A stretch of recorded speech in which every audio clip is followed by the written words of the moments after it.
Welcome. My name is Elijah Chisholm. I'm a student at Dakota State University studying computer game design. The video you're about to see was produced for MCOM 353. My project, When and Where to Ward in Dota 2, is a comprehensive guide on how to place wards in Dota 2 patch 7.02. If you'd like to leave any comments, please do. Thank you. Warding is a crucial element of Dota 2 that any support player should know how to do. Here's a guide on how to place your wards and where. The first area we'll be talking about is the bottom lane. This is useful in the early game and later on.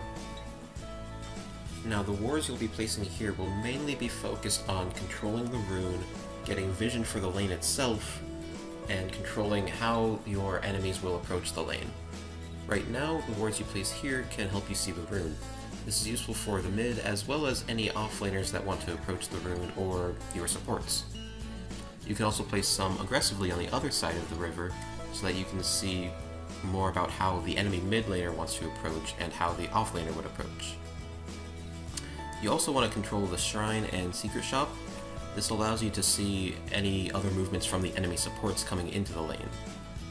The lane itself also has some good locations. The dire offlane, for example, would also put wards in the jungle here, so that they can see the supports as they try to pull and stack, and also as the Radiant supports approach for a gank. Dire would also put some wards behind the tower itself so they can see any TPs. The next lane is the top lane. Now, the top lane you're going to have much the same kind of wards.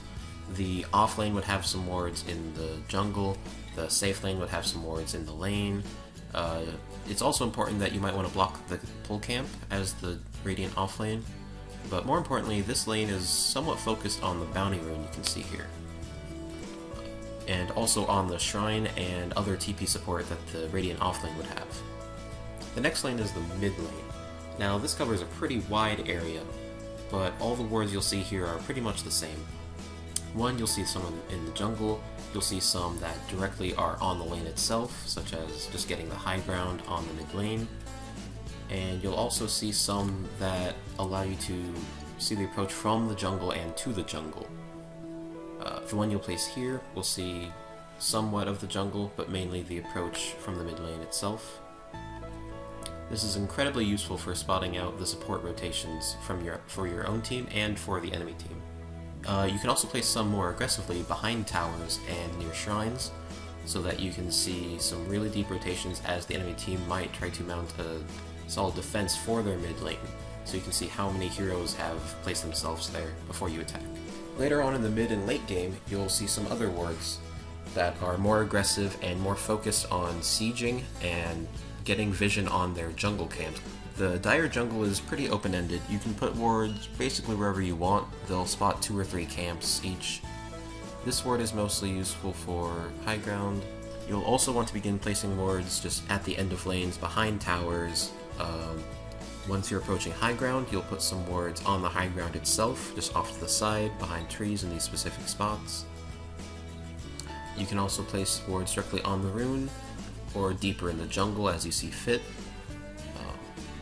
High ground ward spots, the ones specifically denoted with the little glowing eye, those are also fairly important but fairly commonly dewarded, so you'll want to watch out for those.